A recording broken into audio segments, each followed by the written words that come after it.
இன்னைக்கு இந்த வீடியோவில் மிக முக்கியமான எச்சரிக்கையான ஒரு ஜோதிட தாள்களை தான் இப்போ இந்த வீடியோவில் அதிரடியாக பார்க்க போகிறோம்.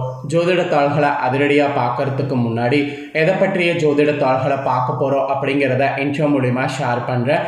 எதை பற்றிய ஜோதிட தாள்களை பார்க்க போகிறோம் அப்படிங்கிறத ஃபஸ்ட்டு தெரிஞ்சுக்குங்க. தற்போது மிகவும் முக்கியமான தமிழ் வருடமான விஸ்வாச வருடமானது பிறந்து நடந்துட்டுருக்கு. இந்த விஸ்வாச வருடம் பிறந்து நடந்துட்டு இருக்கக்கூடியதில் முதலாவதாக வரக்கூடிய தமிழ் மாதம் என்னன்னா சித்திரை மாதம். இந்த சித்திரை மாதத்தில் விஸ்வாச வருட பஞ்சாங்கத்தில் சூரியன் மேசராசியில் பயணத்தை ஸ்டார்ட் பண்ணிட்டாரு. இந்த பயணம் ஸ்டார்ட் ஆனதுனால ஒவ்வொரு ராசிக்காரங்களுக்கும் மாற்றங்களானது வாழ்க்கையில் ஏற்படும். அப்படி ஏற்படக்கூடிய அந்த மாற்றங்களை அந்தந்த ராசிக்காரங்க தெரிஞ்சு பயனடையணுங்கிறதுனால ஒவ்வொரு ராசிக்கும் என்ன மாற்றங்கள் ஏற்படும் அப்படிங்கிறத ஷேர் பண்ணிகிட்ருக்கேன். அதில் இன்றைக்கி இந்த வீடியோவில் தனுசு ராசிக்கார நேயர்களுக்கு ஷேர் பண்ண போகிறேன். தனுசு ராசியில் பிறந்த நேயர்கள் உங்களோட ராசிக்கு இந்த மாதம் எப்படி இருக்குங்கிறத தெரிஞ்சுக்குங்க. இந்த மாதம் கிரகநிலைகளால் உங்களோட ராசியில் என்ன நடக்குங்கிறத நீங்கள் தெரிஞ்சுக்கிட்டிங்கன்னா அதற்கேற்ப நடந்து பயன் பெறலாம். அதிர்ஷ்டமாக இருந்தால் எப்படி அதிர்ஷ்டம் இருக்கும், ஆபத்தாக இருந்தால் எப்படி வரும் அப்படிங்கிறதெல்லாம் தெரிஞ்சு கவனமாக இருக்கலாம். அதனால் தனுசு ராசிக்காரங்க வீடியோவை ஸ்கிப் பண்ணாமல் பாருங்கள். உங்களோட ராசிக்கு என்ன பலன் கிடைக்குங்கிறத தெரிஞ்சுக்குங்க. ஆக்சுவலி நீங்கள் கடவுள்கிட்ட கதறி அழுதாலும் சில நேரத்தில் நடக்க வேண்டியது என்னமோ நடந்தே தீரும். அதற்கு காரணம் என்னன்னா கிரகங்களிடையே இருக்கக்கூடிய அந்த அமைப்பு தான். கிரகங்கள் எப்படி அமைந்திருக்கோ அதை பொறுத்து தான் பார்த்தீங்கன்னு வச்சுக்கோங்களேன் ஒவ்வொரு ராசிக்கும் ஒவ்வொரு பலன் கிடைக்கும். அதனால் கிரகங்கள் அமையிறதை பொறுத்து உங்களோட ராசிக்கு என்ன நடக்குங்கிறத நீங்கள் தெரிஞ்சுக்கிட்டாவே ஈஸியாக ஆபத்துலேருந்து தப்பிக்கலாம். அதனால தான் இந்த முதல் மாதம் சித்திரை மாதம் உங்களுக்கு சாதகமாக இருக்குமா இல்லையாங்கிறத இப்போ இந்த வீடியோவில் சொல்ல போகிறேன். ஆரம்பத்தில் யாருக்குமே ஜோதிடத்து மேலே நம்பிக்கை இல்லாமல் தான் இருந்தது. ஆனால் இப்போ எல்லாருக்குமே ஜோதிடத்து மேலே நம்பிக்கை வந்திருக்கு. அதற்கு காரணம் என்னென்னா அபிகா சிறுவர் தான். அபிகா சிறுவர் கணிச்ச எல்லா ஜோதிட கணிப்புகளும் நடந்ததுனால இப்போ எல்லாருமே ஜோதிடத்தை பார்த்து தான் முக்கிய முடிவே எடுக்கிறாங்க. அதன்படி தனுசு ராசிக்காரங்களுக்கும் இந்த வீடியோ ரொம்ப யூஸ்ஃபுல்லாக இருக்கும். ஸோ வீடியோவை ஸ்கிப் பண்ணாமல் பார்த்து உங்களுக்கு என்னங்கிறதுக்கு ஏற்ப நடந்து பலன் பெறுங்க. ஆக்சுவலி எதையுமே திட்டமிட்டு செயலாற்றி வெற்றி காண்பதில் வல்லவர்களாக திகழ்வீங்க. இப்படி பிறவிலே இருக்கக்கூடிய தனுசு ராசி நேயர்களுக்கு இந்த விஸ்வாச வருட புத்தாண்டில் முதல் மாதமான சித்திரை மாதத்தில் கிரகநிலைகளை ஆராய்ந்து பார்க்கும் பொழுது மாத தொடக்கத்தில் உங்கள் ராசிநாதன் குரு 6வது இடத்துல பரிவர்த்தனை செய்கிறாரு. இதனால் யோகம் பெறும் மாதிரி உங்களுக்கு இந்த மாதம் அமைஞ்சிருக்கு. உச்சம் பெற்ற சுக்கிரனோடு புதன் இணைகிறது புத சுக்கிர யோகம் என்று சொல்லலாம். பரிவர்த்தனை யோகமும் இருக்கு. இந்த யோகங்கள்லாம் அமைந்து இம்மாதம் உங்களுக்கு நினைத்தது நடக்கிற மாதிரி சூழ்நிலை உங்களுக்கு அமைஞ்சிருக்கு. மெயினாக உங்களுக்கு இந்த யோகங்களால் நிதி பற்றாக்குறையெல்லாம் அகன்று நிதி நிலையில் ஒரு வலுவான பலன் பெற போகிறீங்க. அனைத்து முயற்சிகள் நீங்கள் செய்வதிலையும் வெற்றியானது கிடைக்கும். ஆதாயம் தரக்கூடிய தாள்கள் அதிகமாக கிடைக்கும். மொத்தத்தில் இந்த மாதம் உங்களுக்கு ஆதாயம் தரக்கூடியது என்று சொல்லலாம்.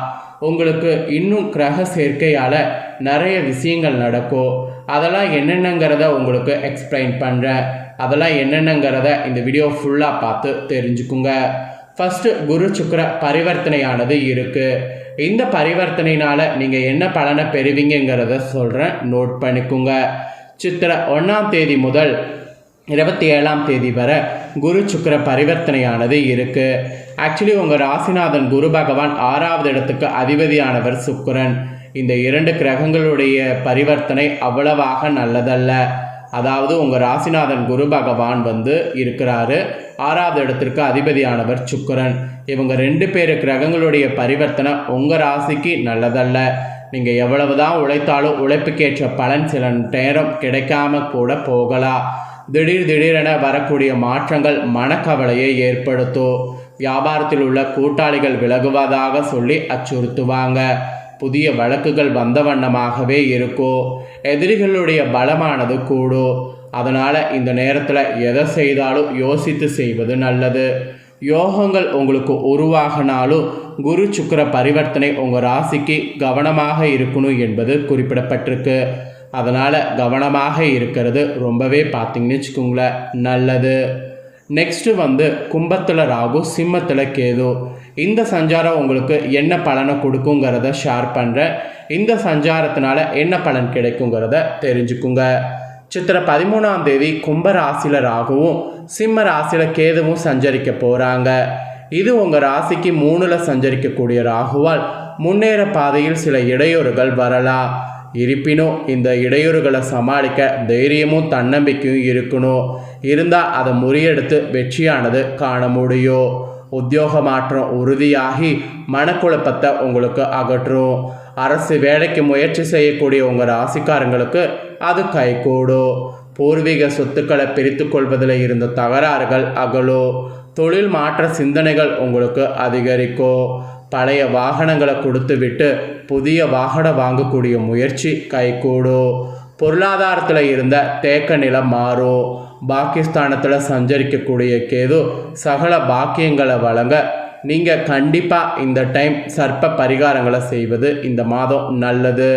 ஸோ அந்த பரிகாரம் நீங்கள் செய்கிறதுனால தேக்க நிலை உங்களுக்கு மாறும். ஸோ இதுதான் ராகு கேதுவுடைய சஞ்சாரத்தினால நீங்கள் பெறக்கூடிய பலன்கள் என்பது குறிப்பிடப்பட்டிருக்கு. நெக்ஸ்ட்டு மேசத்தில் புதன் சஞ்சாரம். இது என்ன மாதிரியான பலனை உங்களுக்கு தருங்கிறத ஷேர் பண்ணுறேன். இது என்ன மாதிரியான பலன் நீங்கள் பெறுவீங்கிறத தெரிஞ்சுக்குங்க. சித்திரையுடைய 17ஆம் தேதி மேச ராசிக்கு புதன் வராரு. உங்கள் ராசிக்கு கேந்திராதிபத்திய இது மாதிரி தோஷம் பெறுற மாதிரி கிரகமாக புதன் இருக்கிறாரு. அவர் 9வது இடத்திற்கு அதிபதியான சூரியனோடு சேரும் பொழுது புத ஆதித்ய யோகமானது உருவாகுது. இது பெற்றோர் வழி ஆதரவு கிடைத்து திருப்தி தரும். பிரபலர்களுடைய உங்களுக்கு பின்னணியாக இருந்து சில நல்ல காரியங்களை முடித்து கொடுப்பாங்க. பிள்ளைகளுடைய கல்யாண முயற்சி கைகூடும். மணவிழா மட்டுமின்றி பெற்றோருடைய மணிவிழா, கிரகப்பிரவேசம் போன்றவை நடைபெறும். அதற்கான சூழ்நிலை உங்கள் ராசிக்கு இந்த சஞ்சாரத்தினால உருவாகும் என்பது குறிப்பிடப்பட்டிருக்கு. ஃபைனலாக மிதுனத்தில் குரு சஞ்சாரம். இது என்ன மாதிரியான பலனை உங்களுக்கு கொடுக்குங்கிறத ஷேர் பண்ணுற நோட் பண்ணிக்கோங்க. சித்திரையுடைய 28ஆம் தேதி மிதுன ராசிக்கு குரு செல்றாரு. அப்பொழுது குருவுடைய பார்வை முழுமையாக உங்கள் ராசியில் பதிகிறது. எனவே எண்ணங்கள் உங்களுக்கு எளிதில் நிறைவேறும். எடுத்த காரியங்கள் எடுத்த வகையில் வெற்றியானது கிடைக்கும்.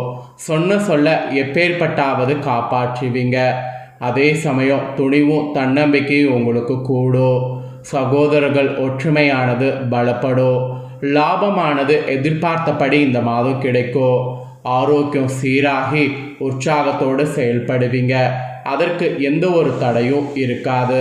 இக்காலம் ஒரு பொற்காலமாக அமையும். ஸோ குரு சஞ்சாரத்தினால உங்களுக்கு இந்த மாதிரியான பலன் கிடைக்கும். ஆக்சுவலி பொது வாழ்வில் இருக்கக்கூடிய உங்கள் ராசிக்காரங்களுக்கு எதிர்பார்ப்புகள் எளிதில் இந்த மாதம் நிறைவேறும். வியாபாரம் மற்றும் தொழில் செய்யக்கூடிய உங்கள் அத்தனை பேருக்கும் அதில் வரவேண்டிய பாக்கிகள் எல்லாமே ஈஸியாக வசூலாகும். உத்தியோகத்தில் இருக்கக்கூடிய உங்களுக்கு மேல் அதிகாரிகளுக்கு ஆதரவு கொடுப்பாங்க. அவங்க கொடுக்கக்கூடிய ஆதரவுனால திருப்தியானது உங்களுக்கு ஏற்படும். கலைஞர்களுக்கு கூட நட்பால் நன்மை கிடைக்கும். கலைஞர்கள் இப்போ நட்பை நம்பி செயல்படணும். அப்படி நீங்கள் செயல்படும்போது அதில் நிறைய பார்த்தீங்கன்னு வச்சுக்கோங்களேன் பலனடையலாம். மாணவ மாணவிகளுக்கு நினைவாற்றலானது பழிச்சிடும். பெண்களுக்கு கூட அருகில் இருப்பவர்களுடைய ஆதரவு திருப்தி தரும். மொத்தத்தில் உங்களுக்கு எல்லாமே ஓரளவு சாதகமான பலன் கிடைக்கும். அதே போல் சுபகாரிய பேச்சுக்கள் முடிவாகும். இந்த மாதம் கொஞ்சம் பார்த்தீங்கன்னு வச்சுக்கோங்களேன் முன்ன பின்ன இருந்தாலும் மாதம் 2ல் உங்களுக்கு நினைத்தது போல் எல்லாமே நடக்கும். இது ஒரு சுப மாதம் என்பதை நீங்கள் புரிந்து கொள்ளுங்க. இந்த மாதத்தில் உங்களுக்கு அதிர்ஷ்டகரமான நாட்கள் நிறைய இருக்குது. அதெல்லாம் என்னங்கிறது ஆங்கில தேதிப்படி சொல்கிறேன், அதை தெரிஞ்சுக்குங்க.